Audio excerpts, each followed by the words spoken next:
Hello, everyone. I'm so sorry this has taken me a bit longer to get organized. It has been a challenging week this week.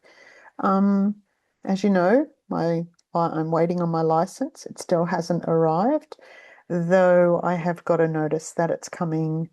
Oh, well, it's arrived in Ireland, so hopefully it will be here within the next few days. So the image that you're seeing on the screen was actually from Bewdley, and I wanted just to show you for those of you, whoops, who didn't, um, uh, I guess I didn't really appreciate steam engines. It's not something I would normally focus on, but I must say they were pretty special when we went on them and thinking of all the ingenuity that went in to creating the steam train. And I sort of feel like sometimes I'm a bit of a steam train rolling on ahead, trying to get everything done and just having to wait till, things calm down. Like I've just got to wait to get my license and then I'll be fine. So the reflections that I thought about this week, I'm finding some very big similarities in everything that I'm learning as I go. Firstly, I'll talk about the photo that Lisa took of the little bird when we were having lunch. Um, these birds were flying everywhere, flitting fast, trying to pick up all the crumbs of what we were eating.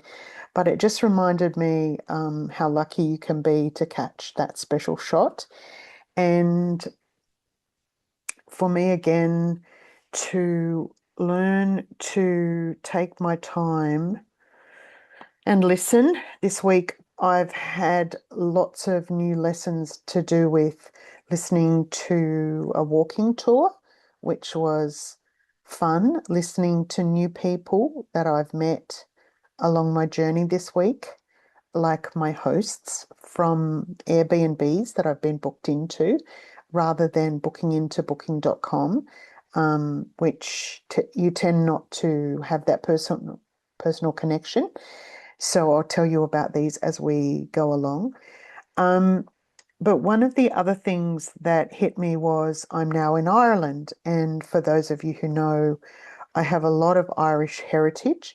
I've done some research up north, visiting my father's family. And now I'm in the south of Ireland, in Cork, in the county of Cork. And that's where some of my mother's family are from. And I worked out it's like the home of my three times great grandfathers. So that's seems like a long way away, but then it doesn't. And I guess one of the things that when I started thinking about that, when we talk about epigenetics, and we did this as part of some of my early childhood units that we've been working in, they talk about epigenetics, and it's really how we all have our own genetics that come from our family's DNA.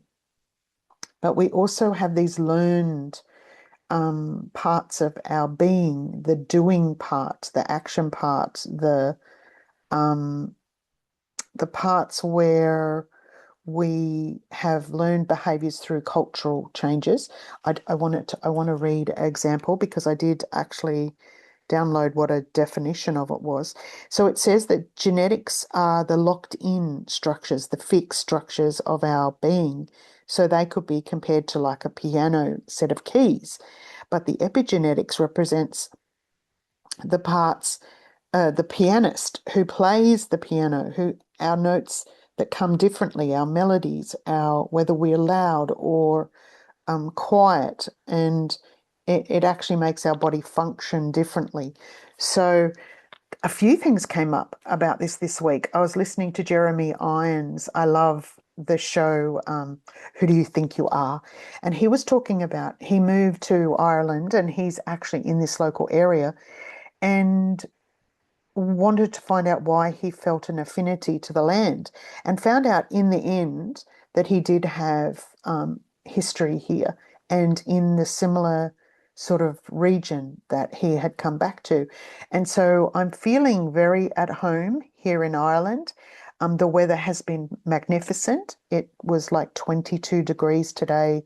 You'll see a photo that I'll show you at the end of the day. And it's right now, it's like 9:30, 10 o'clock at night, but it's still daylight, which is quite surprising. Um, but I learned lots this week by listening, and I feel like sometimes we need to do that to start considering ourselves. And this is the message that I'm getting, is that to look after myself, I've got to stop and try new things, try different things, listen to other people. But then this week there was some messages that I got that, and especially from one of my lovely hosts who used the word that I was inspiring. And I don't really tend to think like that, but I do know that I love teaching, as you're aware. And I guess that for me was just a different way of looking at it. And in sharing my story and what I'm doing, I'm actually helping others learn and process things for themselves. And so I found that quite uh, a lovely thing to reflect on, that just by doing what I'm doing, that there are other people I'm going to bump into that I can help, heal or mend or look forward to their future in a different way. So some of the photos, there's a bit of a mix of photos. I guess this week I didn't feel like I did a lot, because of this need for me to catch buses. So I tended to stay in one spot for a couple of days rather than, be able to drive around, which I'm so looking forward to. And hopefully by next week we will have some journey entries of me driving around to all different places.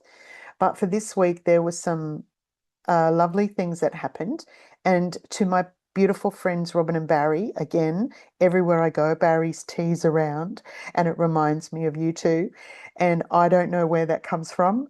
Maybe someone can look up what the history of Barry's teas is, but it's everywhere in Ireland, in the south of Ireland anyway. And because it's been so warm, there is so much insect life. And that was a butterfly that landed on the table that I was sitting at. So I thought I would share that. So I've moved to Cork. So I flew from Birmingham to Cork after being in Bewdley with Lisa. And so we've separated our ways. She's gone to Ibiza to her wonderful son, has got married. And so I'm on my own and using buses. Two things that I'm pushing myself outside the comfort zone with. So the place in the middle at the top was the guest house that I stayed at. It was quite quirky, um, a little dated, but everything that you need. And the people that were there were really lovely and looked after me and made sure they had a chat and checked that everything was fine for me. So no matter where you go, I think the Irish are very helpful. I don't feel any worries about asking any questions of anybody. Everyone that I've asked has been really helpful. So I'll tell you about the two things on the right-hand side. This actually is across the road from where I was staying, weirdly, and it so does not look like Southern Cross University, but it is Cork University. And I thought, how incredible the fact that I booked a guest house in the whole of the city of Cork, and I happened to be across the road from a university. I thought that was a little a deja vu. And as you can see, it's obviously an old university, a little older than Southern Cross. The picture in the middle is when we started the walking tour. This was the first thing that the young man called Evan talked to us about. He told us the story of this lovely lady. And again, I get this message. You hear about history and all the things, and it was one of the tour guides said the other day, her story instead of history. And I love the fact that the young guy talked about this woman who was from the north of Cork. So they have two sides to their river. the south side is the wealthier side, and the north side apparently is not. And this was, from the start of the city itself and growing, and it's got a huge river running down the middle. It actually splits, and so you're always crossing bridges in Cork. That's what I found. So this lady, anyway, she was known as Mother Jones, and she was like adamant for fighting for workers' rights in general, and then in child labor. And she actually championed for American mine workers, and children working in the mines, and was, very outspoken. And so they were really proud of her in Cork because she was born in Cork in 1837. So that was a lovely story. And again, we walked around Cork. It is a quirky city in that the construction of the buildings is from all different eras. And so I thought I would show you some of them. Obviously, you can see the church, and being um, Catholic and Protestant, there are huge churches. And what made this one really interesting, when you went inside, instead of it being made of stone, it was made of wood, and the arches and things inside that were beautiful. And usually, when you're seeing them in England or in Italy, they're often made of stone, but here they were made of wood. But the similar sort of beautiful frames that hold up the ceiling. There was lots of stories about the sort of the other buildings. You can see a butter museum on your screen on the right. And then this Tudor house that was built, it was actually built by someone, I think from like Switzerland or something, who came, a wealthy tradesperson who came, and I have a feeling they started an alcohol-like brewery. The Irish are very good at brewing beers and whiskey, as I found out.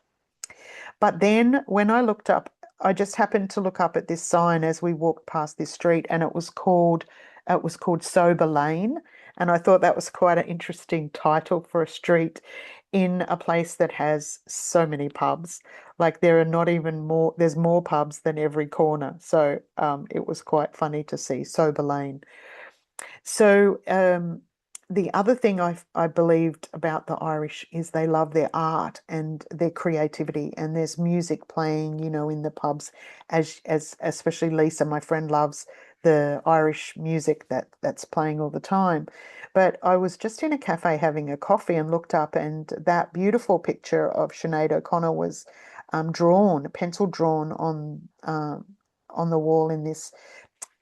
They I feel like they're evolving the traditional Irish, places are they've got coffee everywhere. Most people are now walking around holding a coffee, which is something that I've not seen before. So lots of more American Australian sort of style cafes and things are being morphed out of their buildings. But down the bottom, the street art, and I'll show you some more of that as we go, but the street art is pretty impressive. And the one down the bottom runs along the side of a river sort of bank and a highway. But the beautiful girl with the red hair, was obviously the typical Irish lass. But the saying that's along the wall says, "Let no Irishman throw stones at the foreigner, as he may hit his relation." So I guess what that for me again hit home, that you never know who you're going to bump into in this amazing country, because we have all got so much history, and Ireland's got so much history of people moving to other countries, that you don't want to, be casting terrible things against other people because they could be your relation. And speaking of relations, I was standing waiting for the bus and looked up, and the name of the quay was Anderson's Quay. And again, for those of you who may not know, that was a previous name of mine and is the name of three of my children. And so it was quite funny just to see these, again, these threads of my heritage and threads of family all popping up around Ireland. This was a huge wall. Again, waiting for buses is a good thing in some ways because you get to stand still and look around you. And this beautiful mural was painted on the wall above where we were standing. And so that's all in Cork. On the right-hand side, I went to Middleton, and Middleton is famous for its distillery. Not that that's why I went to Middleton. There is a very long story about why I went to Middleton, but that whole wall is filled, if you look closely enough, with Irish whiskey. And again, there are claims and battles between Ireland and Scotland about who has the best whiskey. But obviously, this town is famous for their incredible building. I was not expecting the size of this building and the fact that they've turned what used to be a wool mill into this amazing brewery. And as you know, I'm not into alcohol, so I wouldn't have done the tour, but I thought it was just a special place to show you and have a look around. Um, the place was immaculate. I Again, don't know a lot about how to produce whiskey. Obviously, they're stored in barrels because there were barrels everywhere, and that is obviously part of the machinery to hold the whiskey. And that's a grinding wheel, for those of you who may not know, on that was leaning up against the front wall. So um, some really lovely photos, and you will see this perfect weather. I've been so lucky. It's been such perfect weather. So these are more photos of Middleton. Small town, like a town, I think it only had, it may have had 14,000 people, but its church, and I called it a cathedral, and my host laughed at me because apparently that's just a church, was huge, and the cemetery that was alongside of it was as well was took up like blocks and blocks packed filled with graves and cared for graves. And this was opposite the sort of just down the street from where I was staying in my Airbnb. But the water, and again, I believe the water is really important to be used, the fresh water to make the whiskey. And this town is closer to the coast than Cork, but it has all these little streams running through it. And so water became a big theme, I guess, of everything that where I was looking. And in that garden, I don't know if you can actually see it, in the garden that was beside this stream, they had Australian like native ferns. And I still can't believe that in Ireland, where it would get freezing cold, these ferns are thriving. But again, back to my stories about plants.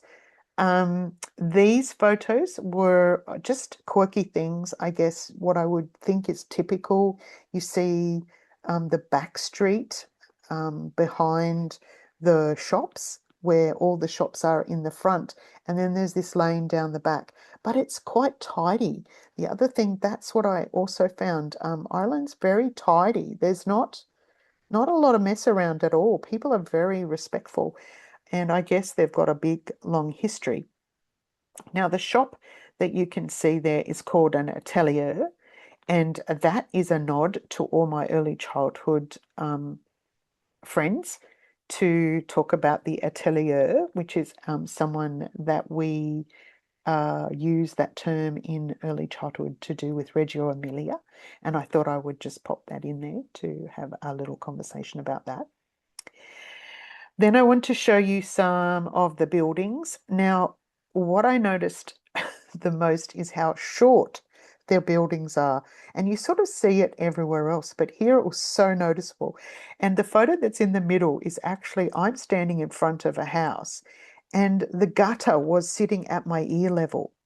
So it was just such a weird thing to see these tiny, tiny entrances into the houses. And so obviously they're quite dark. And where I was staying on the left-hand side is skylights. the place that I stayed at had two skylights above in this tiny little cozy room that I stayed in. But the lovely thing was to sit there and watch what was happening in the sky. And because the weather changes so quickly, it was really lovely to lie in my bed and look up and see what I could see as the day progressed. Around, these are photos taken around Middleton. Um, there is a history of the feathers in Middleton, and there's a huge statue that my lovely host Linda took me to.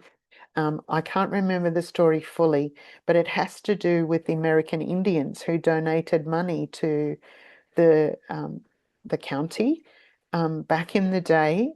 Um, can you believe this? Like, it's such an interesting story that American Indians donated 200 pound, I think, back in the day when people were starving in Ireland.